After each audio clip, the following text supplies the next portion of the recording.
voy a compartir con ustedes una enseñanza de la palabra que la hemos titulado de la siguiente manera: necesitamos la oración. Quiero que por favor lo repita fuerte conmigo a la cuenta de 3. 1, 2, 3. Necesitamos la oración.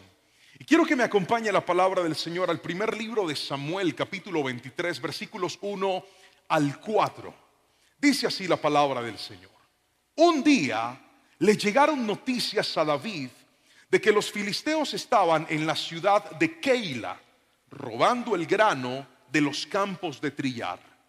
Entonces David le preguntó al Señor: ¿debo ir y atacarlos? Sí, ve y salva Keila, le dijo el Señor. Versículo 3. Pero los hombres de David le dijeron: tenemos miedo incluso aquí en Judá. De ninguna manera queremos ir a Keila para luchar contra todo el ejército filisteo. Así que David consultó de nuevo al Señor, y de nuevo el Señor le respondió: desciende a Keila, porque yo te ayudaré a conquistar a los filisteos. Amén y amén. Esta palabra es una palabra muy especial, porque nos lleva a un momento en particular en la historia de David, que en ese momento no era el rey todavía. Era un muchacho que estaba huyendo de las manos de Saúl, quien sí era el rey, pero estaba persiguiéndolo para matarlo por una razón que ni el mismo David conocía. Saúl tenía celos de David y había levantado todo su armamento para quitar a David de su paso. Sin embargo, en este momento David, en medio de una crisis, se encuentra con otra, porque así es la vida. A veces usted tiene un problema, no lo ha resuelto y ya le está apareciendo otro. Dígame amén si lo cree. Y así le pasó a David. Pero en ese momento, escuche bien, él decide tomar la decisión de orar. Y es lo que le quiero mostrar en un instante: cómo la oración de David termina conduciéndolo para que en medio de las dificultades sepa qué hacer. Es que ese es el gran problema. Cuando usted y yo estamos en medio de problemas, el problema más grande no es el problema. El problema más grande es que no sabemos qué hacer en medio del problema. ¿Sí me entendió? Dígame amén. Por eso necesitamos la oración. Ahora, ¿por qué la oración es tan importante? Porque la oración consolida las relaciones. Yo me acuerdo cuando conocí a mi esposa. Ella dice que le gustó mi forma de ser, pero no le gustó mi físico. No conté con esa bendición. Y entonces ella se encontró: este muchacho es un buen partido. Pero yo tengo claro que el Señor no me dio belleza exterior, sino belleza interior. Yo por mucho tiempo le dije: Señor, no me diste tanta gracia, además me tumbas el pelo. Pero con todo y eso logré enamorarla. ¿Y sabe cómo la enamoré? Teniendo constantes conversaciones con ella. Yo dije: aquí es. Entonces hablábamos muy a menudo. Yo le contaba historias de mi vida, ella me contaba historias de su vida. Yo le contaba lo difícil que fue para mí salir adelante, y ella decía: wow, qué historia tan impresionante. Mire, yo cada vez que la llamaba, yo estaba tocando la flauta, estaba preparando el camino para que quedara perdidamente enamorada de mí, y lo logré. Al punto que ella dice: llegó un momento donde yo te dejé de ver feo. Es que la oración hace milagros. Y entonces quedamos y nos casamos, y Dios ha sido bueno con nosotros. Pero yo nunca pude llegar a esa relación estrecha con ella si no hubiese fortalecido mi comunicación con ella. Por favor, escúchame y míreme a los ojos. Si usted quiere estrechar su relación con Dios, si usted quiere fortalecer su relación con Dios, usted y yo necesitaremos la oración. Si me estoy explicando con la suficiente claridad, por favor dígame amén en esta noche. Pero mire, la oración no es un accidente. La oración es parte de la palabra del Señor. Le pedí a los muchachos que me colocaran una imagen acerca de Jesús. Mire todo lo que la Biblia habla acerca de la oración de Jesús. Hay unos versículos que quiero que examinemos en este momentito, por favor. Si son tan amables y los podemos colocar ahí en la pantalla, quiero que le demos una miradita a estos textos que aparecen en la palabra del Señor. Y el primero de ellos se encuentra en Mateo capítulo 14, versículo 23. Dice así: después de despedir a la gente, subió a las colinas para orar a solas. Otro versículo que está en esa misma imagen: Lucas capítulo 6 versículo 12. Cierto día, poco tiempo después, Jesús subió al monte a orar y oró con Dios toda la noche.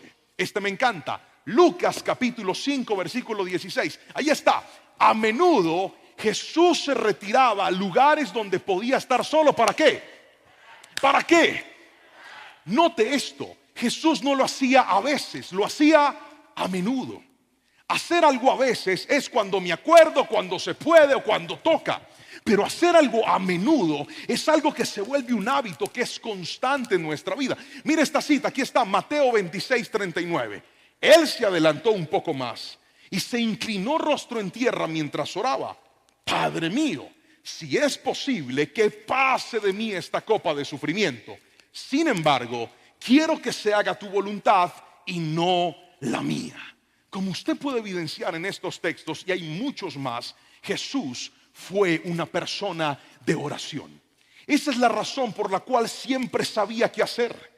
Siempre sabía cómo responder. Siempre había sabiduría en su boca. Siempre había el respaldo del Señor sobre la vida de su hijo. Escuche bien, para usted poder tener una vida espiritual sólida y yo, necesitamos cultivar una vida constante de oración. No podemos vivir una vida de oración solamente cuando pasamos situaciones de dolor o de dificultad. Levante la mano todo el que ha pasado por una crisis terrible alguna vez en la vida. Yo lo veo. Levanten las dos para que se vean más, por favor. Muévanlas así. Eso es todo el que ha vivido una crisis alguna vez. ¿Cierto que cuando uno está mal le dan más ganas de orar? Usted va y ora: Señor, por favor, haz un milagro. Señor, te pido por mi hogar, te pido por mi familia, te pido por la salud, te pido por la enfermedad, porque lamentablemente muchas personas han consolidado sus tiempos de oración en el sufrimiento. ¿Cómo así, pastor? Sí, el dolor los lleva a la oración. Pero quiero que escuche esto. La oración en nosotros no debe ser impulsada por el dolor. La oración en nosotros debe ser impulsada por el deleite. Otra vez, diga conmigo: la oración. Fuerte, diga: la oración debe ser un deleite. ¿Cómo logramos que algo se vuelva un deleite? Usted solamente hallará deleite en aquello en lo cual se ha disciplinado. Recuerdo mi primer día en el gimnasio entrenando con mi esposa. Yo llegué con mi barriguita, ella llegó así toda linda y me dijo: vamos a hacer esta escaladora. Resulta que eso es una máquina que está allá en el gimnasio, que son unas escaleras. Usted se para ahí y empieza a subir. Y empieza a hacerle y hacerle. Y ahí está, como subir al cerro, pero en el mismo punto. ¿Alguien la conoce? Dígame amén si usted la conoce. Esa máquina la trajeron del mismo inframundo, hermano. Uno casi que se muere ahí. Y entonces yo me subí. Y mira, a los 5 minutos yo estaba con la lengua afuera, que yo no podía, me quería morir. Porque era mi primer contacto con este lugar. Mi esposa sí le hizo y le hizo y le hizo. Me di cuenta que esa máquina era muy efectiva para quemar calorías, así que empecé a hacerlo todos los días. Y cuanto más me disciplinaba, más me gustaba. Evidentemente hace tiempo no volví al gimnasio, pero aquí no sabe cuál es la máquina que más me gusta: la escaladora. Porque de tanto estar en lo mismo con disciplina, le vas tomando gusto, le vas tomando agrado. Hay gente que no ha podido encontrar el deleite en la oración porque no ha desarrollado disciplina en la oración.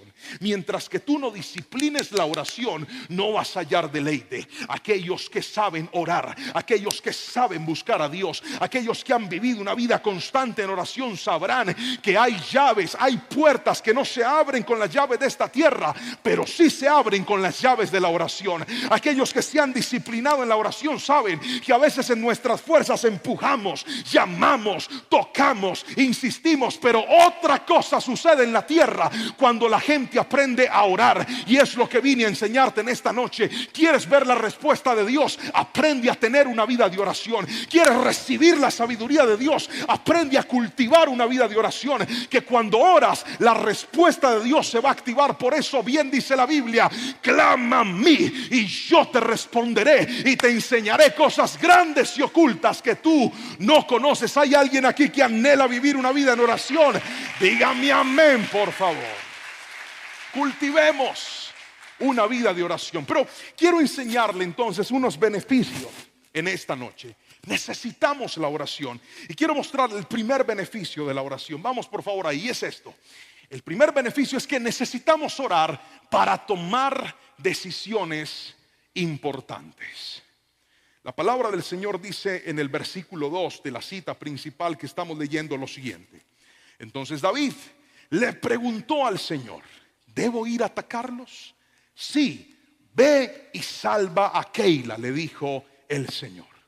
David no estaba en su mejor momento, como se lo narraba hace un ratito. David no estaba pasando por la mejor circunstancia de su vida. Y es que es en los momentos de incertidumbre donde más necesitamos sabiduría para caminar y para tomar decisiones. Porque mucha gente en los problemas, al decidir mal, en lugar de resolver el problema, lo empeoran. Por eso la oración es importante, porque la oración te provee sabiduría, la oración te provee dirección. David, en medio de esa encrucijada, no se va metiendo a lo evidente. David no se va metiendo y dice: bueno, hay una necesidad, voy a suplirla. No, David ora. Y muchos de nosotros, ese es el gran problema que tenemos.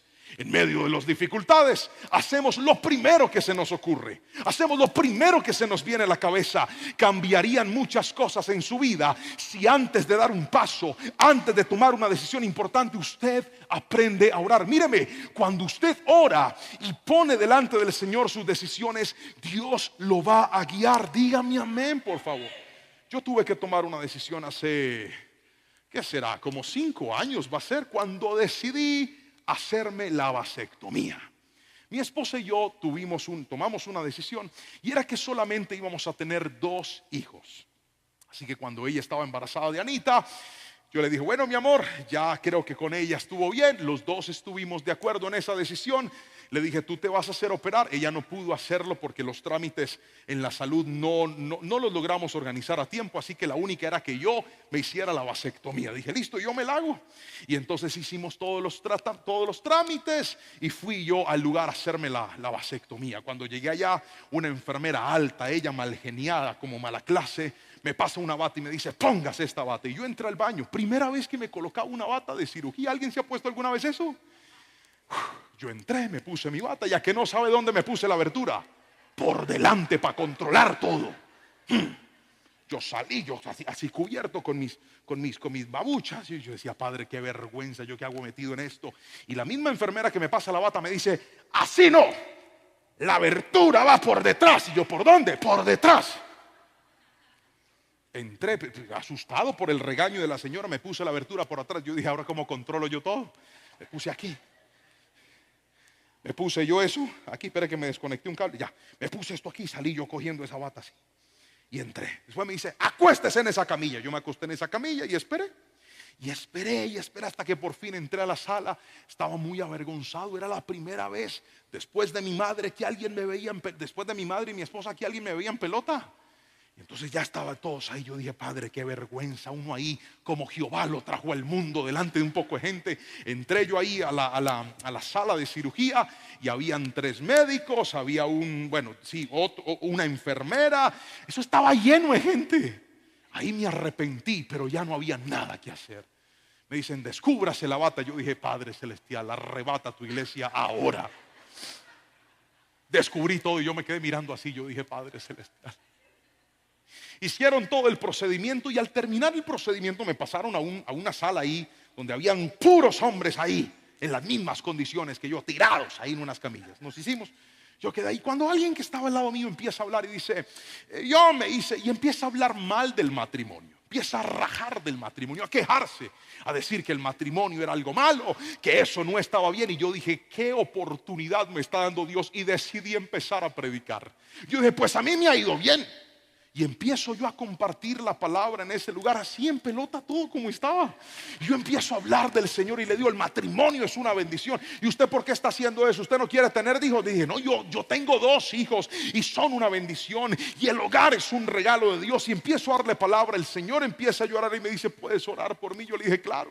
Extendí mi mano, no le iba a imponer las manos gas, pero extendí mis manos y dije: Padre, en el nombre de Jesús, bendigo a este hombre. Y le digo: repita conmigo. Lo hice hacer la oración de fe. Salí aporreado de ahí y le dije: gracias, Señor, porque tomé esta decisión, fue difícil, yo ni quería, pero comprobé que hasta en pelota puedo ganar almas para Cristo. ¿Sabe por qué? Porque cuando usted es una persona de oración, Dios lo va a transformar en una persona de bendición donde quiera que vaya. Hay decisiones donde Dios te va a meter, y si oras, esas decisiones serán de bendición para tu vida. Díganme amén si lo cree, por favor. Ahora, la oración no solamente nos permite a nosotros, o no solamente la necesitamos para tomar buenas decisiones. En segunda instancia, necesitamos la oración para controlar nuestras emociones. ¿Puede repetirlo conmigo, por favor? Fuerte, 1, 2, 3. Para controlar nuestras emociones. Mire, el ser humano es muy emocional, y de hecho el texto bíblico que estamos estudiando nos lo deja ver. Dice el versículo 3 al 5 lo siguiente: pero los hombres de David le dijeron: tenemos miedo incluso aquí en Judá.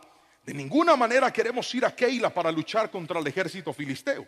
Así que David consultó de nuevo al Señor, y de nuevo el Señor le respondió: desciende a Keila, porque yo te ayudaré a conquistar a los filisteos. Entonces David y sus hombres fueron a Keila, mataron a los filisteos, tomaron todos sus animales y rescataron a la gente de la ciudad. Note cómo Dios le da una dirección a David y le dice: ve, porque yo te voy a respaldar. Pero los hombres de David naturalmente se llenan de miedo. Y es normal que cuando usted se vuelve una persona de oración, y antes de tomar decisiones importantes, y aunque esté orando, con todo y eso usted pueda sentir por momento temor. Y usted pueda decir: ¿será que Dios sí quiere eso para mí?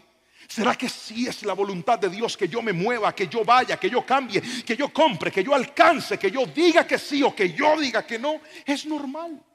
Y ahora, cuando usted y yo somos presa de nuestras emociones y permitimos que nuestras emociones gobiernen nuestra vida, esas emociones podrían de repente paralizarnos a la hora de hacer lo que Dios ya nos dijo que debíamos hacer, en un sí o en un no. Yo conozco gente que por sus emociones ha dejado de hacer cosas que Dios lo mandó a hacer. Yo conozco gente que por sus emociones se ha metido a hacer cosas que Dios no lo mandó a hacer. Por eso necesitamos la oración, porque la oración nos ayuda a regular nuestras emociones. A mí me encanta que el ejército de David, aquellos valientes que estaban con él, se rehúsan, pero deciden aceptar a ir una vez David vuelve a orar y reciben la confirmación de Dios. Hay muchas veces en donde nosotros batallamos con nuestras emociones, batallamos con la angustia, batallamos con el estrés, batallamos con la ansiedad, batallamos con la depresión, batallamos con el despropósito.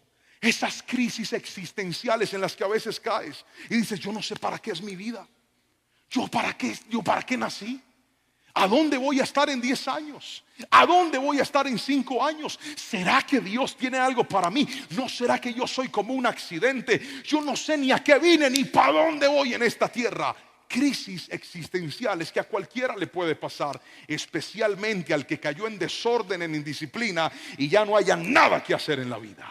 Ahí es donde necesitamos cultivar una vida de oración, porque la oración te da sentido, la oración te da propósito, la oración te marca rutas, la oración te ayuda a escuchar la voz de Dios. Hay gente que necesita en esta noche con urgencia entender que Dios tiene un plan con usted. Hay gente que necesita en esta noche escuchar con urgencia que Dios ha trazado planes de bien y no de mal con usted. Alguien tiene que decirme amén si me está entendiendo. Hay gente que con urgencia necesita volver a la oración, porque en la oración hayas propósito para tu vida. David, al orar, comprendió que aunque era difícil, tenía que hacer lo que Dios lo había llamado a hacer.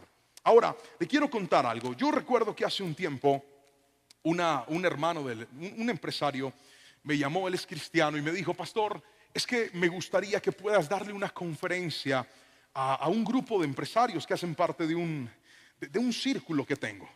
Son gerentes, son propietarios de empresas, son jefes de recursos humanos, administradores. Mejor dicho, tengo gente de todo el país y quisiera que tú les des una conferencia. Yo me llené de un miedo que usted ni se alcanza a imaginar.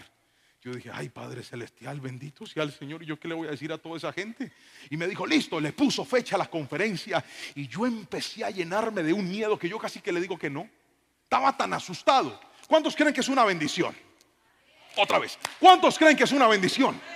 Pero el miedo me estaba haciendo pensar en decirle que no a esa bendición. De eso le estoy hablando. De cómo las emociones te pueden robar grandes bendiciones que Dios tiene para ti. ¿Y sabe qué hice? Me puse a orar y doblé rodilla y le dije, Padre, dame sabiduría, Padre, dame gracia. Señor, yo necesito que tú pongas las palabras en mi boca. ¿Yo qué le voy a decir a esa gente? Son gerentes, son propietarios, son administradores, están acostumbrados a trabajar con gente y yo no. Pregúnteme cuántas empresas tengo yo, pregúnteme. Ni una. Pregúnteme cuántas veces yo he sido jefe o gerente de un lugar. Pregúnteme. Que me pregunte. Jamás. Entonces yo me sentía en desventaja, ¿me entiendes? O sea, el hermano estaba viendo algo en mí que ni yo había visto. Y me fui a orar. Y yo le dije, Señor, y me arrodillé y yo saqué mis apuntecitos y los puse ahí. Yo dije, Señor, esto fue lo que tú me diste, Padre. Por favor, dame sabiduría, quítame el susto, quítame el miedo, Señor. Porque es que yo no puedo pararme en mis fuerzas, yo no puedo pararme con mis capacidades, yo no puedo pararme con mi talento. Pero si tú vas delante de mí, Señor, tú puedes darle gracia a mis palabras. Y empezó la conferencia y ante todo, hermano, que el miedo no se le note. Dígame amén. Yo prendí el computadorcito y me vieron todos y yo les dije, buenos días. Por favor, salúdenme y escríbame en buenos días. Y todos empezaron a escribir buenos días. Y yo empecé a entrar como en calma. Y dije, listo, ahí voy. Y arranco a dar la conferencia. Y empecé a darle y a darle. Yo, mire, con el corazón a millón. A mí me latía el corazón aquí, lo sentía. Pero yo empecé a darle. Y la gente me miraba. Y algunos apagaban las cámaras. Y otros la prendían. Y cuando ya estaba llegando al final de la conferencia empresarial, casi todos estaban llorando. Y cuando yo los vi así, yo dije, aquí fue. Y empecé. Y ahora ya estaba más empoderado. Y di lo que el Señor me dijo que dijera. Y les hablé de todo. Y al final dijeron, ¿cómo hacemos para que ese conferencista nos siga dando conferencias a nosotros? Es que cuando él habla sentimos algo que no hemos sentido nunca en la vida. Él me mandó los mensajes y yo empecé a leer. Y yo decía, Padre, ¿sabes qué es esto? Yo sé qué es esto. Que antes de dar esa conferencia yo no me paré en mis fuerzas, no me paré en mi talento, no me paré en mi conocimiento, me arrodillé en la oración. Y cuando oras, Dios va a hacer que lo que tienes sea potencializado, porque no es tu fuerza, es la fuerza del Señor. Dígame amén, por favor. Ore y Dios lo va a respaldar. Ore y usted va a ver el favor de Dios en su vida. Pero sigamos, por favor. La oración no solamente nos ayuda a controlar nuestras emociones. En tercera instancia, quiero que mire esto conmigo, por favor. Necesitamos orar para ser protegidos por Dios. Le voy a rogar que por favor repita eso fuerte. 1, 2, 3. Para ser protegidos por Dios. El versículo 7 al 11 nos narra algo especial. Dice, pronto Saúl se enteró de que David estaba en Keila y dijo, excelente, ya lo tenemos. Mire lo que dice Saúl, Dios me lo entregó en mis manos, porque se ha quedado atrapado en una ciudad amurallada. Entonces Saúl movilizó a su ejército para marchar hacia Keila y sitiar a David y a sus hombres. Pero David se enteró de los planes de Saúl y le dijo a Abiatar, el sacerdote, que trajera el efod para consultar al Señor. Entonces David, ¿qué hizo? ¿Qué hizo David? ¿Qué hizo David? Oró. Oh Señor Dios de Israel, que he oído que Saúl piensa venir a Keila a destruirla, porque yo estoy aquí. Y mire la pregunta de David, ¿me traicionarán los líderes de Keila y me entregarán a él? ¿Y de verdad vendrá Saúl como me han informado? Oh Señor Dios de Israel, te ruego que me digas. Y el Señor le dijo, ¿qué le dijo el Señor? Míreme aquí. David se fue a Keila porque Dios lo mandó. Keila era una ciudad amurallada que estaba siendo atacada por los filisteos. David no se metió de vaca loca. David se metió en oración. Diga conmigo, en oración. Otra vez diga, Dios le dijo que sí. Hasta ahí estamos bien, ¿cierto? Él obedeció a Dios. Llegó a Keila. peleó contra los filisteos, le ganó a los filisteos, recuperó la seguridad de la ciudad. Se supone que todo el mundo está agradecido con David porque David les ha devuelto la paz que los filisteos les han quitado. Se entera Saúl de que David está en Keila y le dice: lo voy a matar, porque Saúl lo veía como su enemigo.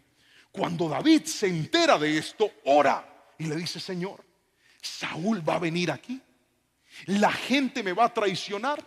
Uno esperaría que Dios le diga: ¿qué? Tranquilo, mi hijo, yo te dije que iba a estar contigo al principio y seguiré estando contigo. No te preocupes, he confundido a Saúl para que no te encuentre y no llegue. No, David ora y Dios le dice: ¿Que Saúl viene? Sí, Saúl va a ir. ¿Cómo es posible? Si yo estoy orando, ¿por qué me está yendo mal? ¿No le suena familiar esa frase? Si yo estoy orando, ¿por qué me están pasando ataques?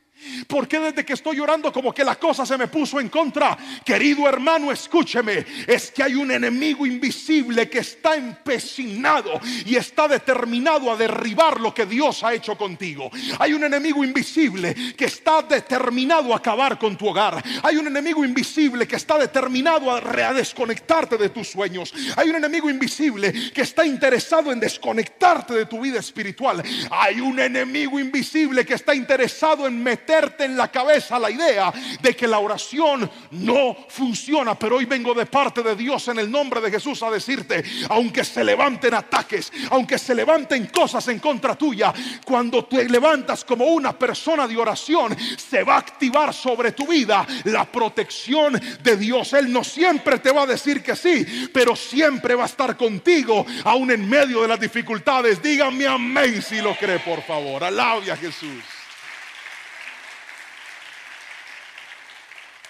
Y escuche esto. Resulta que David se enfrenta en su oración a la honestidad de Dios. Y a veces nosotros no nos damos cuenta de que el enemigo levantará ataques desestabilizantes en contra de nosotros. ¿Cómo así, pastor? ¿Sabe qué es un ataque desestabilizante? Que usted, cuando se siente más firme, el enemigo va a buscar la manera de dañar su caminar. Va a buscar la manera de que usted sienta que la estabilidad que tenía ahora la perdió. Les voy a contar una historia de algo que me pasó hace un tiempo. ¿Están listos para la historia? Yo trato de llevármela bien con todo el mundo, pero con todos. Dios me ha dado gracia y creo que en todo lugar donde voy tengo un trato muy amable, muy cordial con las personas. Pero hace un tiempo una vecina se levantó en contra mía. ¿Por qué? No tengo ni idea. Yo no sé. La señora era bien especial conmigo y de repente empezó a volverse hostil en su trato para conmigo. Y yo no entendía por qué. Yo traté de acercarme a ella, de ser amable, de tratarla bien, pero noté que ella estaba muy molesta. Y un día me mandó un mensaje muy brava por el ruido que según ella emitían mis hijos. Yo tengo dos pequeños niños, uno de 8 años y una de 5 años, muy activos, muy alegres, pero son niños. Y entonces un día me mandó un mensaje, palabras más, palabras menos, diciéndome lo siguiente: tienes que encontrar una solución definitiva al ruido de tus hijos, porque no me lo soporto. Y esta señora, ¿qué le pasó? Entonces yo le mando un mensaje amable y le digo, casi se me sale el nombre, gracias Jehová por detenerme la lengua, porque hay gente tremenda, van y los buscan por el Face. Y entonces yo le mando un mensaje con mucha amabilidad y le digo: claro, déjame, yo hablo con mi esposa, no he estado en el apartamento, pero vamos a revisar a ver qué fue lo que sucedió y créeme que trataremos de darle solución. No sé si definitiva, pero trataremos de darle solución, siempre dentro de la amabilidad. Y le dije: ¿podrías especificarme un poco a qué te refieres con la palabra no me lo soporto? Y entonces ella me manda un mensaje. Yo le mando otro y le digo: mira, la niña no fue a estudiar hoy, estaba enfermita, estaba muy indispuesta de salud, por eso se quedó en la casa. Mi esposa me dice que estuvo durmiendo y me manda un mensaje y me dice: pues mire, la niña no se notaba enferma. O sea, mentiroso. La niña no se notaba enferma, la escuché reírse, la escuché jugar. Yo dije: esta señora, ¿qué le está pasando? Y luego termina con la siguiente frase: además, los niños tienen que ir a estudiar porque así lo dice la ley. Y yo dije, no, esta ya me rascó el fósforo. Ya esto no se va a quedar así. Entonces le mandé un mensaje. ¿Quiere saber cuál mensaje le mandé? No se lo voy a leer, pero se lo voy a parafrasear. Le dije palabras más, palabras menos. Respetada señora, he tratado de tener una relación cordial, amable con usted, pero veo que no se puede. Le voy a decir algo. Mis hijos van a estudiar cuando yo lo determine. Usted en eso no tiene por qué opinar. Le voy a agradecer que a partir de la fecha ya se entienda directamente con otra persona, porque no voy a soportar su trato hostil. Yo no sirvo para ser grosero, no sirvo para tratar mal a una persona, mucho menos a una mujer y menos a una persona de edad. Qué forma tan decente de decirle, ¿verdad? Mucho menos a una persona de edad.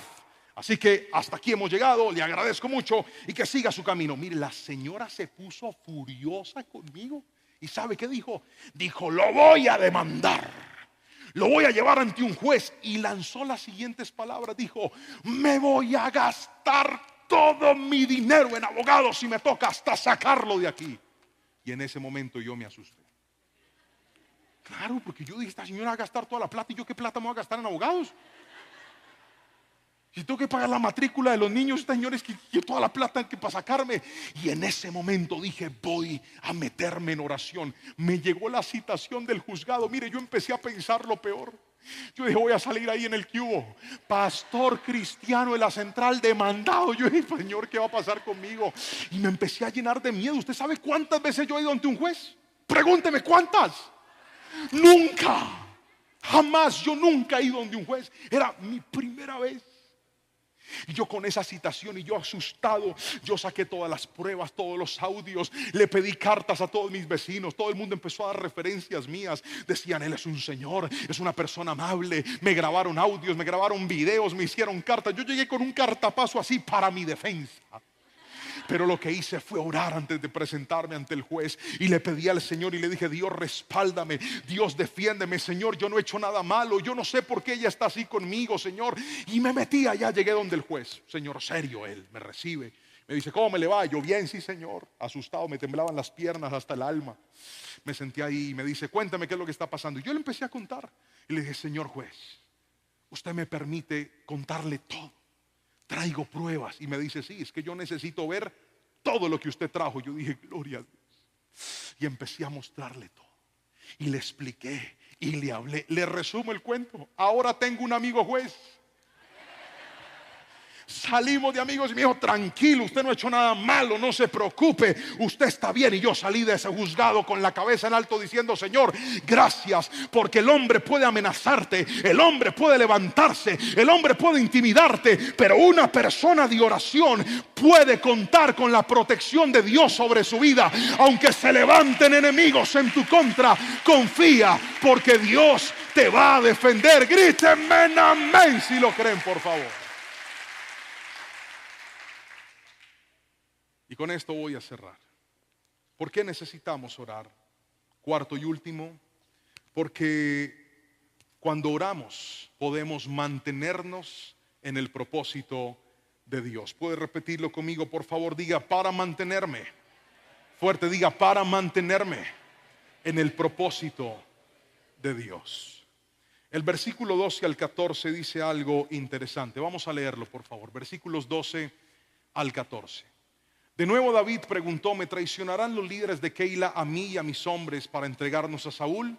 Y el Señor le respondió lo que él no quería escuchar. Le dijo, sí, lo van a traicionar.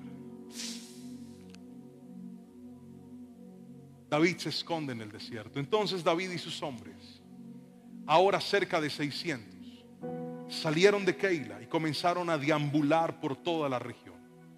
Pronto llegó la noticia a Saúl de que David había escapado, por lo que decidió no ir a Keila. David se refugió en unas fortalezas que habían en el desierto, en la zona montañosa de Zif. Saúl lo perseguía día tras día. Lea conmigo la última línea que está ahí, por favor. Pero Dios no permitió que Saúl lo encontrara. Escucha lo que le voy a decir. Cuando usted se transforma en una persona de oración, Dios lo va a mantener a usted anclado en su propósito, aunque su enemigo lo esté persiguiendo. Cuando usted se levanta como una persona de oración, Dios lo va a mantener conectado al plan que Él determinó para usted, aunque todo esté en contra de usted. El propósito de Dios había determinado que aunque Saúl iba a perseguir, que aunque Saúl iba a atacar, que aunque Saúl quería dañar a David, Dios no iba a permitir que esos planes prosperaran. Escúchame, mi hermano, porque hay gente que está en medio de unas circunstancias en la vida que dice: pastor, mi enemigo es grande, mi enfermedad es grande, mi necesidad es grande, mi problema es grande, mi sueño es grande. Pero escúchame, es más grande el propósito de Dios contigo. Y cuando oras, podrás mantenerte anclado a ese propósito. La Biblia dice que Daniel tenía la costumbre de orar 3 veces al día. Y por orar 3 veces al día, sus otros compañeros sátrapas se llenaron de envidia con él, porque le iba bien, todo le funcionaba. Y dijeron: a este tenemos que quitárnoslo del paso. Y se inventaron un decreto falso para prohibir que las personas oraran. Y terminaron metiendo a Daniel en el foso de los leones. Daniel entró ahí. Escúchame, un hombre de oración se metió en un problema por ser un hombre de oración. Pero es que escúcheme, cuando usted está en el propósito de Dios, Dios va a permitir esos desiertos para mostrar su gloria y su poder. Por eso no se asuste. Darío le dijo: Daniel, el Dios tuyo, a quien tú continuamente sirves, que Él te libre. Y Daniel entró a ese lugar vivo y salió vivo en medio de la crisis. ¿Sabe por qué? Porque era un hombre de oración. El propósito de Dios no era que no era que Daniel no sufriera. El propósito de Dios era que aunque Daniel entrara a ese lugar, todas aquellas personas terminaran glorificando y honrando al Dios de Daniel. Escúchame lo que te voy a decir. Hay pruebas que hoy estás viviendo que hacen parte de un propósito más grande, que hacen parte de un diseño de Dios maravilloso, que Dios las permitió para bendecir a tu casa, que Dios las permitió para bendecir a tus hijos, que Dios las permitió para bendecir tu hogar. Si alguien me está entendiendo, por favor díganme amén. Vuélvete una persona de oración, dobla tus rodillas y confía en aquel que todo lo hace y todo lo puede.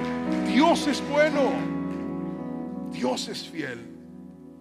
Y mire lo que sucede cuando usted entiende que la oración es algo necesario, que la oración es algo vital, que la oración no puede ser algo eventual, sino algo habitual, que siempre está en la vida. Entonces usted va a poder vivir en la paz de Dios. Esa paz que muchos han perdido y que están tratando de buscar en el pago de ese dinero, que creen que esa paz va a llegar cuando esa persona que se fue regrese, que creen que esa paz va a llegar cuando esas notas salgan bien, que creen que esa paz va a llegar cuando esa puerta que están tocando se abra, que creen que esa paz va a llegar cuando les digan sí a lo que están esperando que les digan sí. La paz no viene cuando las respuestas de esta tierra se activan. La paz viene cuando te vuelves una persona de oración. Mire lo que dice este último versículo, por favor. Filipenses capítulo 4 versículo 6. No se preocupen por nada. En cambio, oren por todo. Díganle a Dios lo que necesitan y denle gracias por todo lo que Él ha hecho. Así experimentarán la paz de Dios, que supera todo lo que podemos entender. La paz de Dios cuidará su corazón y su mente mientras vivan en Cristo Jesús. Amén y amén. Hoy quiero orar por aquellas personas que en esta noche dicen: pastor, yo necesito volverme una persona de oración. He estado corriendo detrás de los afanes de este mundo y he estado dejando muy descuidado mi lugar de oración. He estado corriendo detrás de mi trabajo, de mis afanes, de mis ocupaciones, de mis quehaceres, de mis metas, de mis anhelos, de mis sueños, y se me olvidó que no puedo llegar tan lejos si antes no he pasado tiempo en la oración. Querido hermano, cultive una vida de oración y usted va a ver la respuesta de Dios en cosas que en sus fuerzas, con sus llamadas, con sus intentos, no ha logrado. La Biblia dice que cuando lo buscamos, Él se va a dejar encontrar por nosotros. Voy a pedirle que por favor se coloque sobre sus pies y me pueda acompañar en esta oración. Y le vamos a pedir al Espíritu Santo que levante en nosotros ese deseo, ese deleite por orar, ese anhelo por estar en su presencia. Antes de dormir, ora. Al levantarte, ora. Antes de abrir tu negocio, ora. Antes de prender tu computador, ora. Antes de empezar tus clases, ora. Dale lugar a Dios y vas a ver cómo Dios va a hacer mucho más de lo que tú te puedas imaginar. Pastor, a mí me cuesta un poco de trabajo. Únete con tus hijos, únete con tu esposa, únete con tu esposo. Cultiven una vida de oración y vamos a encontrar la paz que la palabra de Dios en esta noche nos ha prometido. Por favor, levante sus manos y dígale: Señor, te doy gracias en esta noche. Hoy me han enseñado que necesito orar y por eso lo voy a hacer justo ahora. Espero que esta palabra haya sido de gran bendición para tu vida. Hoy el Señor nos ha hablado acerca de la oración y quiero cerrar este tiempo de ministración invitándole a que oremos juntos y le pidamos al Espíritu Santo que ese mismo respaldo que trajo sobre la vida de David lo traiga sobre nuestra vida. Acompáñeme a orar y si puede levantar sus manos, arrodillarse o sentarse como usted guste, pero hágalo de corazón en este momento. Padre, en el nombre de Jesús, oro por cada persona que está viendo este mensaje. Oro por cada persona que ha recibido tu poderosa palabra, la cree, la guarda y la atesora en su corazón en este momento. Te pido, Rey del cielo, que seas tú trayendo respuesta a cada vida, a cada familia, a cada persona que hoy necesita una intervención tuya. Gracias, Señor, porque a través de tu palabra nos muestras que tú estás ahí para respaldarnos, para protegernos, para defendernos, incluso aunque a veces la respuesta no sea lo que nosotros esperamos en la vida. Gracias, Señor, porque mayor será tu favor, mayor será tu propósito y mayor será tu poder en medio de cualquier circunstancia que estemos viviendo. Y hoy hemos aprendido que la oración es la respuesta. Yo bendigo cada vida, Señor, y te doy muchas gracias en el poderoso nombre de Cristo Jesús. Amén y amén. Si esta palabra ha bendecido tu vida, te invito a compartirla con más personas. De esa manera vamos a enseñarles a los demás que la oración tiene poder, pero también que la oración es necesaria. Déjanos tus comentarios desde dónde ves esta palabra y que el Señor bendiga grandemente tu vida en este día. Pregunta: ¿alguna vez a usted le han dado un abrazo o un saludo, pero usted sabe que ese abrazo o ese saludo no fue de corazón? Levante la mano el que alguna vez lo sintió. Que alguien viene y como que le dice: sí, Dios lo bendiga, lo quiero mucho, o qué bueno verlo por aquí, bienvenido, pero tú sabes que esas palabras no son de corazón. Levante la mano el que un día le pasó. Oiga, cómo se siente maluco, ¿verdad? Qué alegría verlo por aquí. Y uno sabe que por dentro lo que quiere es desaparecerlo uno. Ahora, voy a cambiar la pregunta. ¿Cuántos han sentido un abrazo, un saludo de corazón?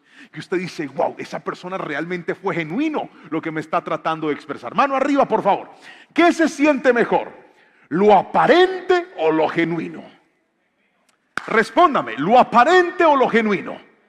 Desde luego lo genuino siempre será mejor.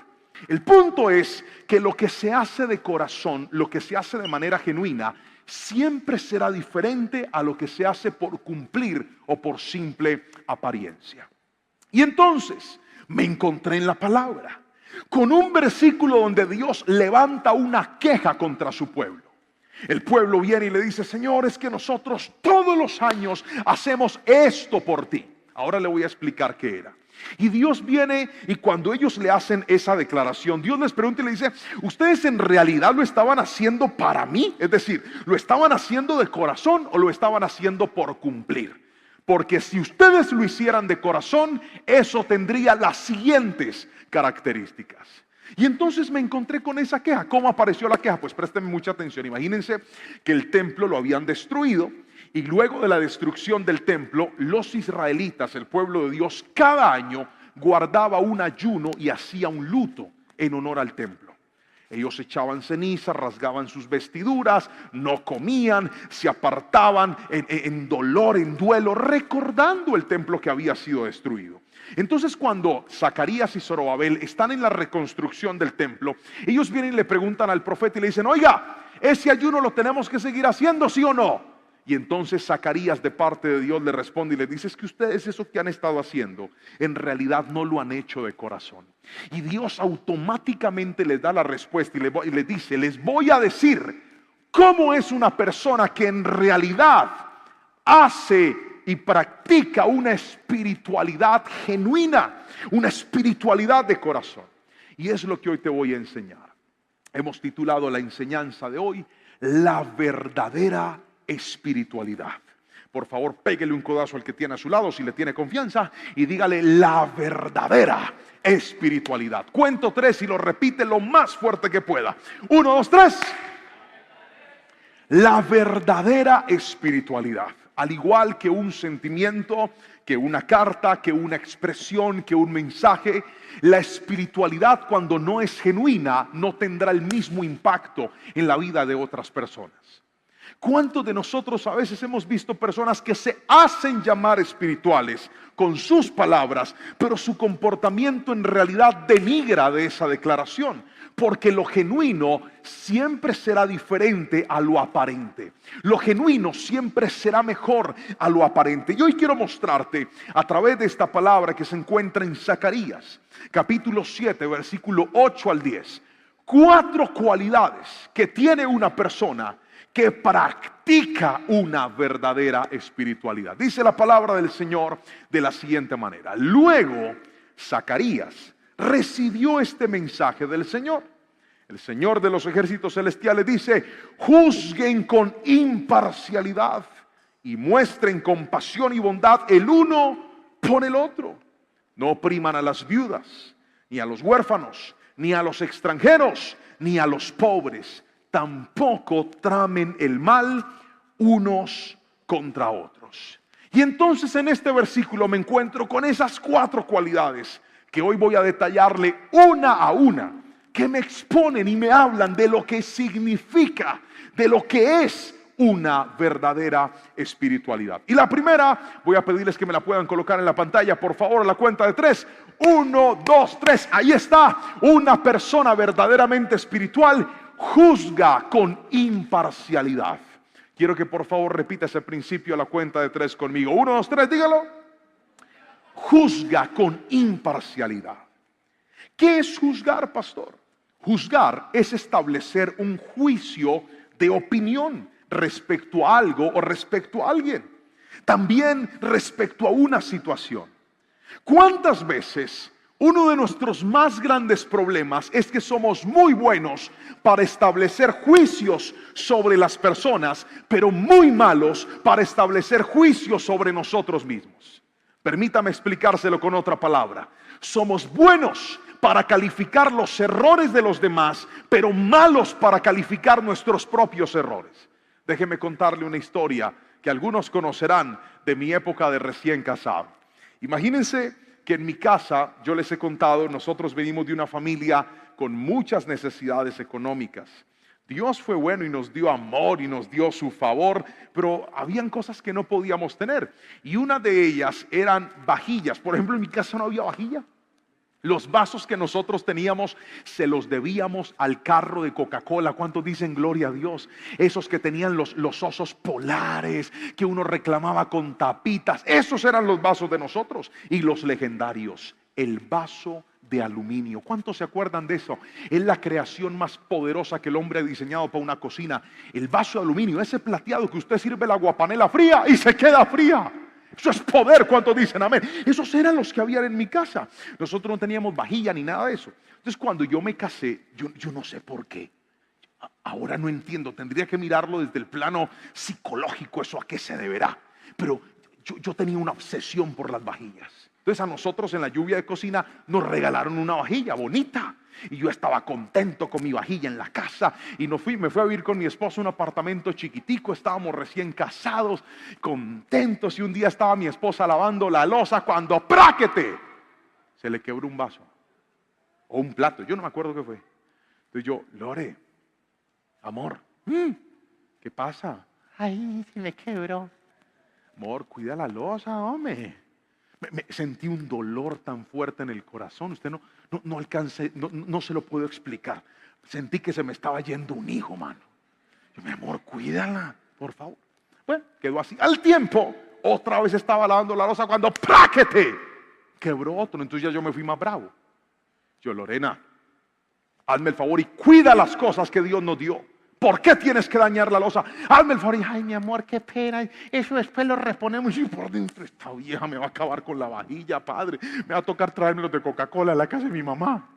Y entonces pasó así el tiempo, cuando después el que estaba lavando la loza, al que no sabe quién era, yo. Cuando de repente se me resbaló un pocillo y ¡práquete! Cuando se me quebró, ¿a que no sabe qué hice yo? Calladito. Cuando yo voy viendo a la Lorena parada allá frente al lado de la cocina diciendo, alegue pues, alegue. Y yo no quería alegar, me sentí incómodo, porque así es el que no juzga con imparcialidad. Bueno para enojarse con los demás, pero malo para reconocer sus errores y su rabia. La gente verdaderamente espiritual es aquella que sabe juzgar con imparcialidad, no solamente a los demás, sino a sí mismo. Si usted no se sabe juzgar a usted mismo, si usted no se sabe autocalificar, si usted no sabe aprender a discernir qué es lo que tienes mal, en qué te equivocaste, en qué fallaste, nunca tendrás la capacidad de ayudar a otras personas, porque antes de poner tu dedo señalador en otros, tendrás que poner el dedo corrector en tu propia vida. ¿Alguien me está entendiendo aquí? El más espiritual no es el que se cree más que los demás. El más espiritual es el que sabe que la única forma de tener autoridad para ayudar a otros es cambiando a sí mismo y aprendiendo a reconocer cuando me equivoco, cuando fallo y cuando necesito más de Dios. Si alguien me está entendiendo, levánteme la manito y gríteme amén, por favor. Juzgar con imparcialidad es aprender a reconocer cuáles son mis errores, cuáles son mis fallas. Mucha gente raya en la espiritualidad y dudamos de la espiritualidad de ellos por eso. Porque son gente que establecen juicios sobre todos, pero nunca reconocen sus propias faltas. Todos tenemos errores. Eclesiastés dice, no hay un solo hombre en la tierra que sea bueno. No hay un solo hombre en la tierra que no peque. Todos cometemos errores, pero si no estamos en la capacidad de reconocerlos, entonces nunca tendremos una verdadera espiritualidad. La gente, cuanto más espiritual es, más capaz será de reconocer sus fallas. La gente, cuanto más espiritual es, más capaz será de agachar la cabeza cuando tiene que agacharla y decir, yo no hablé de la manera correcta, yo no lo dije de la forma correcta. ¿Usted no ha visto esa gente que cuando tiene una discusión con otro, agrandan la versión? Y se ríen, pero nadie dice amén. Levante la mano y grite amén. ¿Cuántos han visto gente así? Ay, ¿qué pasó? Vea, yo los conozco, ahí están sentados los hijos míos adelante. Es que Anita me dijo tal cosa. Yo, ¿qué, Jero? Sí, me dijo esto. Y la otra también exageran. De repente Jero andaba con un carrito así jugando y se lo pasó por el hombro y llegó Anita. Ay, ay, ay, ay, ay. Me pegó durísimo, papá. Estoy raspada, botando sangre. Cuando yo le miro, hermano, no tiene nada. Así son. Hay gente que le fascina exagerar lo que le hacen y minimizar lo que ellos le hacen a otros. Otra vez. Exageran lo que le hacen a ellos, pero minimizan lo que ellos le hacen a otros. Usted no es una persona espiritual. Juzgar con imparcialidad es aprender a reconocer cuándo se me fue la mano, cuando dije lo que no tenía que decir, cuando hice lo que no tenía que hacer, cuando me excedí, cuando se me fue la mano, cuando reaccioné mal, cuando me equivoqué y también cuando hice las cosas de manera correcta. Aprenda a ser una persona con un juicio imparcial y usted va a ser una persona que no solamente habla la verdad, sino que también la vive. A Dios le gusta la gente honesta. Alguien dígame amén si me está entendiendo. Pero déjeme pasar al segundo punto, segunda característica de una persona que tiene una verdadera espiritualidad. Ahí va a estar en la pantalla. Muestra compasión y bondad. Lo dice la palabra del Señor. Volvamos a la cita principal en Zacarías. Dice, el Señor de los ejércitos celestiales dice, juzguen con imparcialidad, muestren compasión y bondad. Míreme aquí por favor a los ojos y quiero explicarle algo. Mostrar no es tener. Mostrar es dar a conocer. Otra vez, ¿qué es mostrar? Yo tengo un carro. Eso no es igual a mostrar su carro. ¿Me estoy explicando con la suficiente claridad? Ahora, no le estoy diciendo que muestre el carro, porque hay gente que se compra un carro y mismo la foto para el Face. Aquí estrenando esta nave que Jehová me dio. No haga eso. Dígame amén. No le despierte la envidia a los cocodrilos. Usted está feliz disfrute con aquellos que se gozan con usted, pero no haga eso.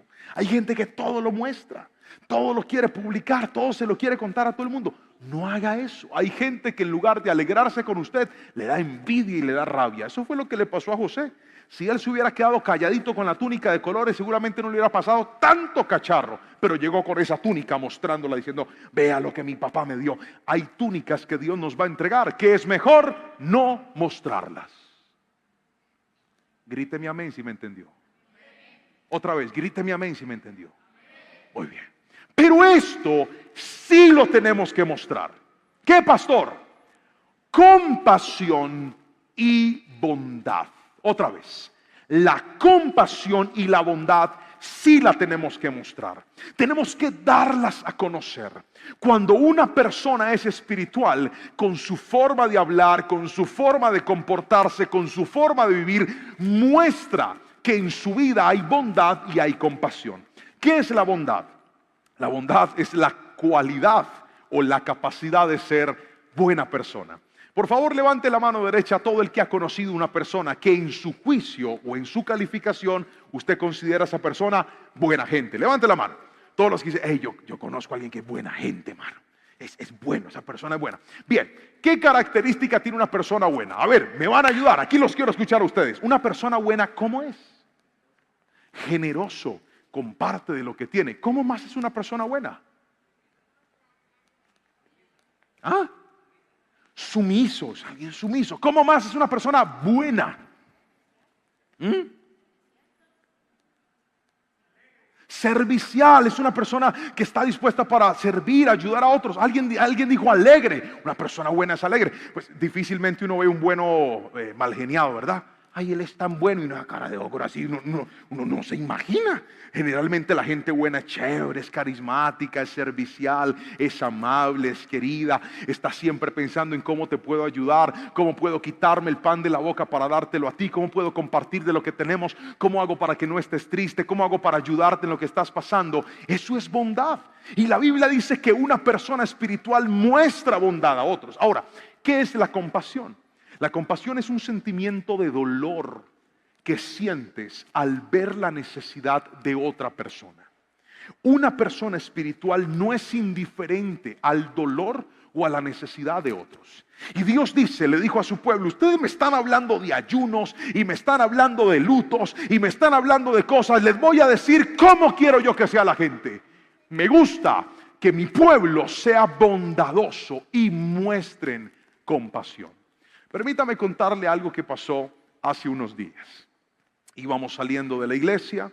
Creo que algunos han escuchado ya la historia lamentable de hace varias semanas, en donde desafortunadamente se nos robaron unos equipos de la iglesia muy costosos. Luego de ese robo, la iglesia estableció varios parámetros de seguridad a la hora de entrar y a la hora de salir del templo, y uno de ellos es que una vez el templo se esté evacuando el domingo, nadie puede volver a entrar. Todos vamos para afuera. Y efectivamente yo el domingo iba saliendo, eso fue hace unos días, iba ya camino a mi casa, cuando veo que en la puerta viene tratando de entrar un señor con un aspecto de una persona que vive en la calle, una persona en situación de indigencia. Él venía para adentro, iba a entrar a pedir dinero. Cuando yo lo veo, me acerco hacia donde él está. Lo primero que hago es saludarlo y le digo: amigo, buenas tardes, ¿cómo está? Bien, ¿me puede regalar una moneda? Le dije: sí, señor, yo lo voy a ayudar, pero le quiero pedir un favor. Ya no podemos entrar al templo. En este momento todo el mundo está saliendo. Así que por favor, espéreme afuerita y yo le doy enseguida la monedita. Listo. El señor salió, se quedó ahí. Yo me fui a subir a mi carro y cuando yo me estoy subiendo al carro, yo veo que el señor abre la reja y vuelve otra vez a entrar. Cuando él hace eso, yo me salgo del carro y me voy hasta donde él está. Le dije: amigo. Se voltea a mirar como asustado y le dije: yo te dije que me esperaras afuera. Míreme la cara que estoy usando. Yo te dije que me esperaras afuera, que yo te iba a ayudar, pero no me estás haciendo caso. Ay, amigo, espéreme que yo lo voy a ayudar, yo no le voy a quedar mal. Mire, yo a usted lo he tratado mal, le he hablado mal. ¿Cuántos creen que hay niveles de mal olor en las axilas? Hay niveles. ¿Cuántos dicen amén? Hay gente que la axila le huele a ajo picadito. Hay otros que le duele a cebolla larga picadita. Hay otros que les huele a vinagre, manzana. Hay otros que les huele como a guiso mezclado ahí con caldo Maggi. ¿Cuántos dicen amén? Diga conmigo, hay niveles. Diga, la axila tiene niveles. El hermano tenía un nivel power. ¿Me escuchó? Power. O sea, el hombre estaba random, estaba fuerte. Pero no importa, es un ser humano. ¿Un qué? Entonces yo le digo: amigo, yo te dije que me esperaras afuera. Mira, yo no te he tratado mal, yo he sido amable contigo, te voy a ayudar. Me dice: sí, usted ha sido buena gente, ¿me deja darle un abrazo?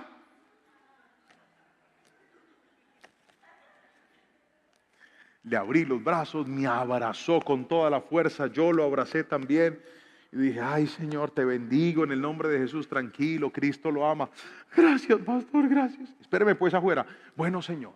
Fui y me subí al carro. Muchachos, el mal olor se quita con un baño, se quita mandando la ropa a la lavadora, pero un abrazo para una persona que lo necesita, eso queda grabado en el alma de por vida. A Dios le gusta la gente que muestra compasión y que muestra bondad. Cuanto más lo hagamos, más espirituales vamos a ser. Este mundo necesita gente que deje de ser soberbia. Este mundo necesita gente que deje de ser arrogante. Este mundo necesita gente que empiece a mostrarle a otros sin tanta palabra y con más acciones que Jesús vive dentro de nuestro corazón. Yo no sé si alguien aquí me está entendiendo en esta noche, pero vamos a tener una verdadera espiritualidad. Claro que hay que orar, claro que hay que leer la palabra, claro que hay que congregarse, claro que tenemos que adorar, claro que tenemos que servir, pero Dios está buscando a una generación que sea luz en medio de las tinieblas. Y si alguien en este lugar está dispuesto a hacerlo, levánteme la mano y gríteme un fuerte amén, por favor. Dios quiere que mostremos bondad y compasión a los que tanto lo necesitan. Dígame amén, por favor, en esta preciosa noche.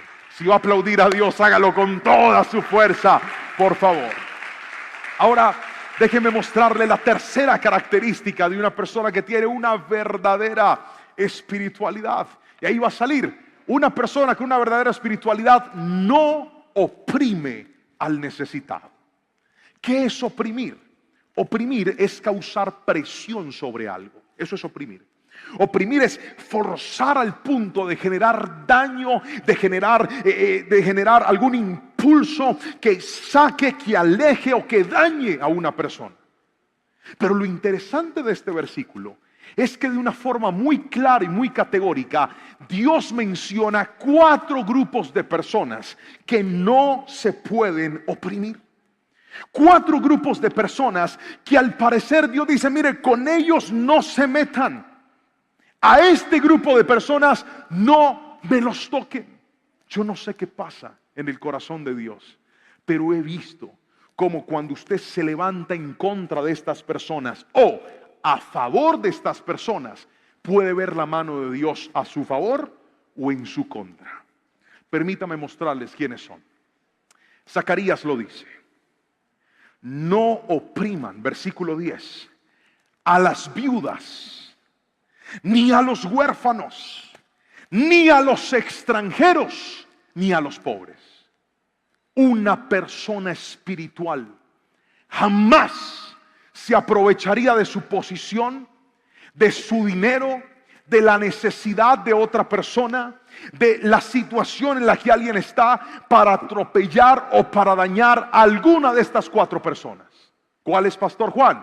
Ya se lo repito: las viudas, aquella mujer que perdió a su esposo, aquella mujer que su esposo falleció, que quedó desamparada, que quedó sola. Es como si Dios dijera: ahora yo voy a ser el esposo de ella, ahora yo la voy a defender. Y esta palabra la he visto en muchos momentos dentro de la Biblia. Dios a esas mujeres que quedan viudas las respalda y las protege. Por eso, como hijos de Dios, tengan mucho cuidado. Si usted se encuentra de una mujer, sabe de una mujer, conoce de una mujer en esa condición, nunca vaya a pasar por encima de una persona de esas. Jamás. Al contrario, lo que Dios coloque en su corazón para bendecir, sea de bendición para ellas, sea de ayuda para ellas. El segundo grupo de personas que menciona la palabra son los huérfanos. Aquellos niños, aquellos jóvenes, aquellos adolescentes que perdieron a sus padres o a uno de sus padres porque fallecieron. Es como si Dios hiciera lo mismo, dijera: se murió tu papá, falleció tu mamá, ahora yo te voy a cubrir y te voy a proteger. Una persona espiritual logrará entender y no atropellar a este tipo de personas. Cuando un muchacho pierde a su padre, pierde a su madre de forma trágica, pierde a sus abuelos, queda desamparado, es como si Dios dijera: ahora yo me voy a volver el protector y el cuidador de esta persona. Por lo tanto, nunca se levante a atropellar a alguien en esta condición. El tercer grupo de personas, lo dice la Biblia, son los extranjeros.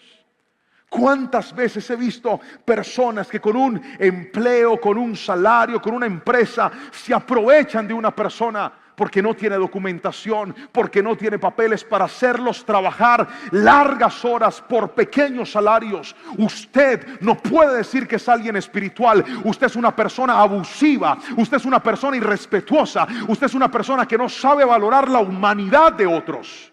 No es justo hacer eso. ¿Alguien me está entendiendo? No es justo caminar de esa manera. No es justo aprovecharme de alguien. De hecho, el Señor le dijo a su pueblo: no lo hagan, porque ustedes mismos también un día fueron extranjeros, y yo hice que mi favor estuviera sobre ustedes. Por lo tanto, siempre cuando tú conozcas a una persona que es de otro país, que es un extranjero, trátalo con amor, trátalo con respeto, trátalo con honra, muestra el amor de Dios, no lo oprimas, no pases por encima de ellos, porque la Biblia dice que una persona espiritual respeta también a este grupo de personas. Y por último, ya se lo decía hace un ratito, Dios habla del pobre. Al punto que la palabra nos enseña que cuando hacemos algo por los pobres, Dios es como si le estuviéramos prestando a Dios, dice la palabra. El que le da al pobre, le presta a Dios.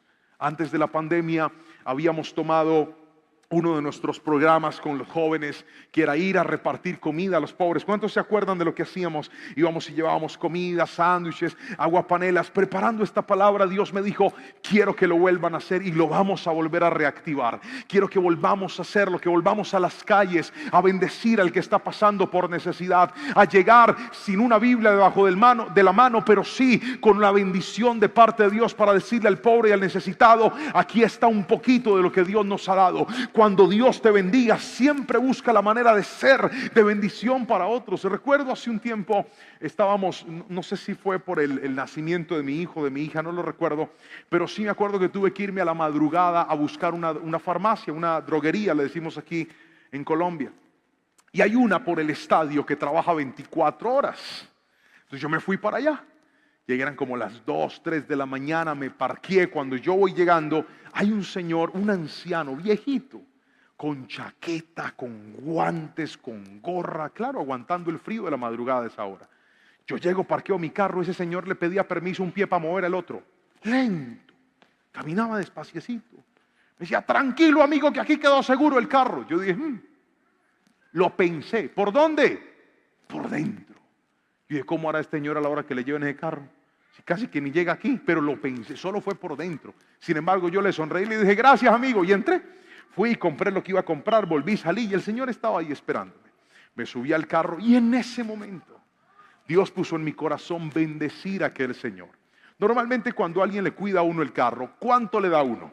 Uno saca unas cuantas moneditas, o 1,000 pesitos, o algunos tienen una tarifa más alta, 2,000 pesitos, pero ahí va, usted generalmente no da más que eso. Ese día Dios me puso en el corazón y me dijo, ese billete no, dale el de 10 barras.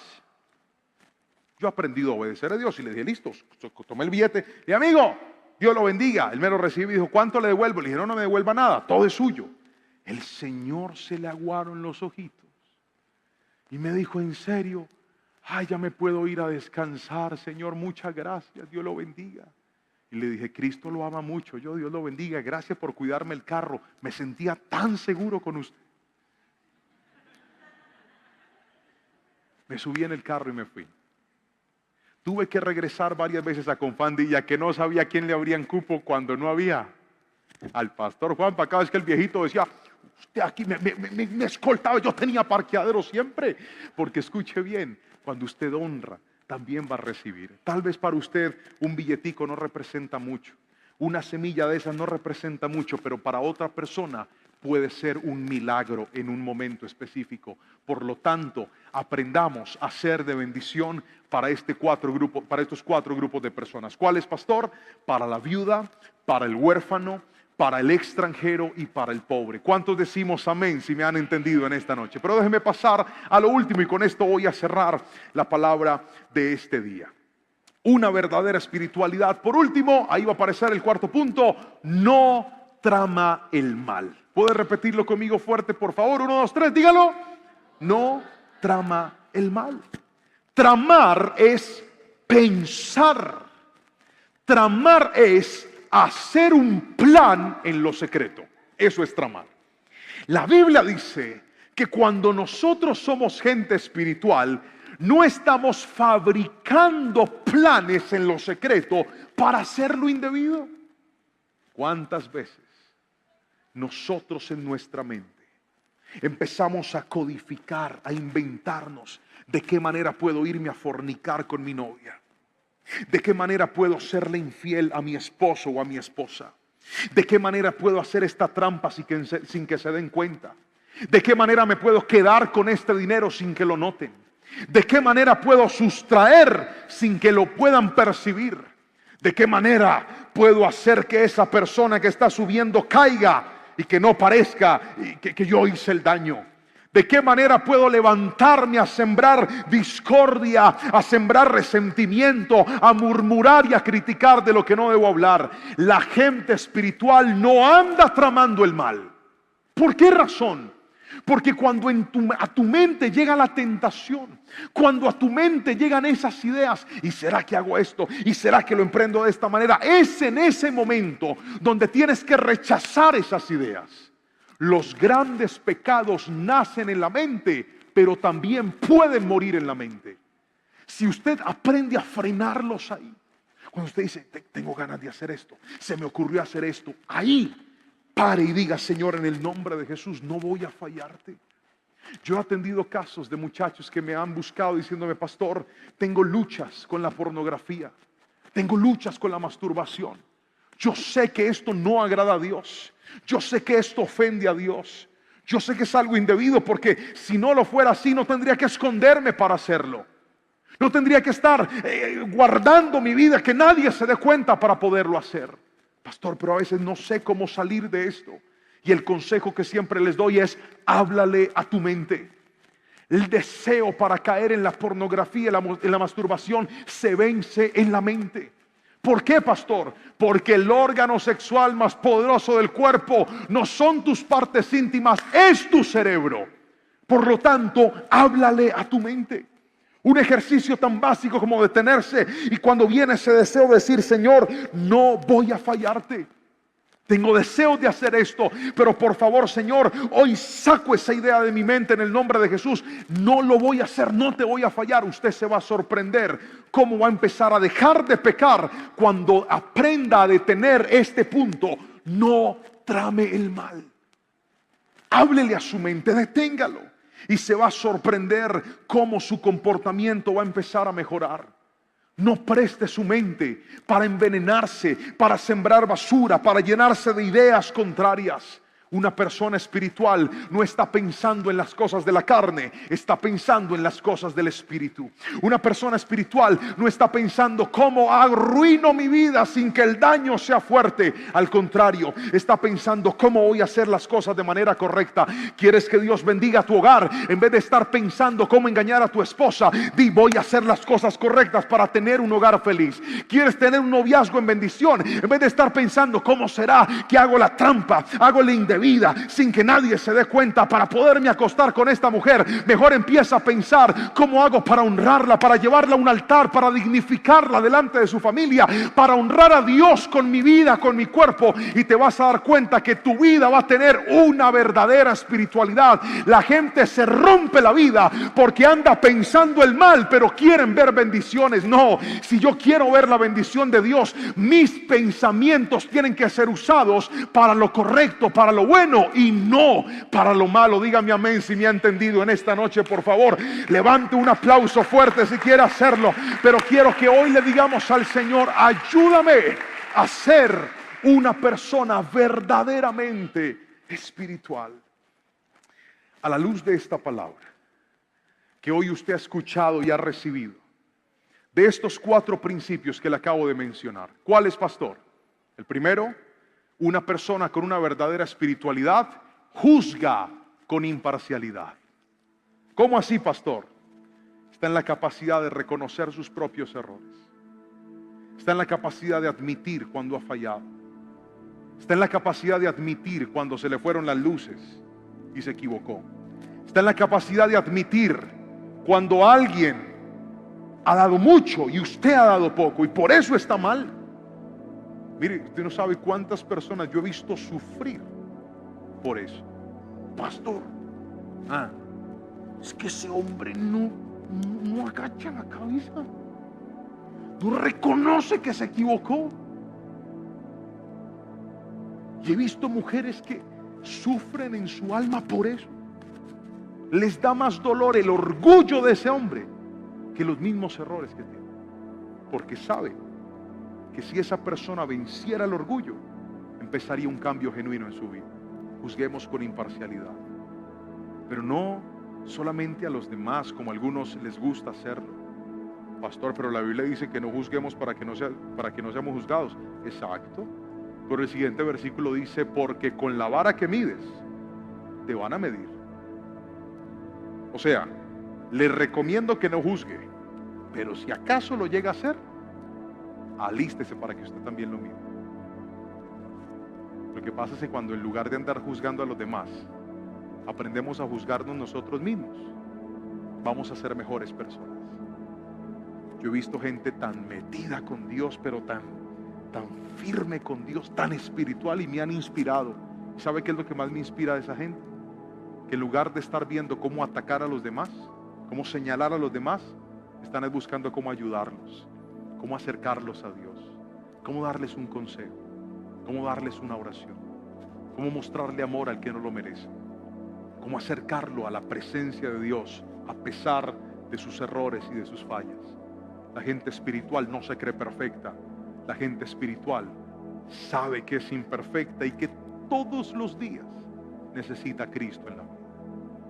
Lo segundo que te enseñé es que la verdadera espiritualidad, además de juzgar con imparcialidad, es aquella que muestra compasión y muestra bondad. ¿Cómo nos gusta eso, verdad? Ayudar al necesitado. Pero permítame hacerle una pregunta. ¿Muestra usted bondad y compasión en su casa, su familia? ¿O somos de aquellos que somos muy buenos con el de la calle, pero mala gente con los de la propia casa? Eso solamente lo puede decir nuestra familia. Eso solamente lo puede decir nuestra esposa, nuestros hijos, nuestros padres frente a nosotros. Si les preguntáramos y les dijéramos: Jero, ven acá, sube, hijo, corre. Ellos sí pueden decir la verdad. Te amo mucho, ¿viste? Yo también.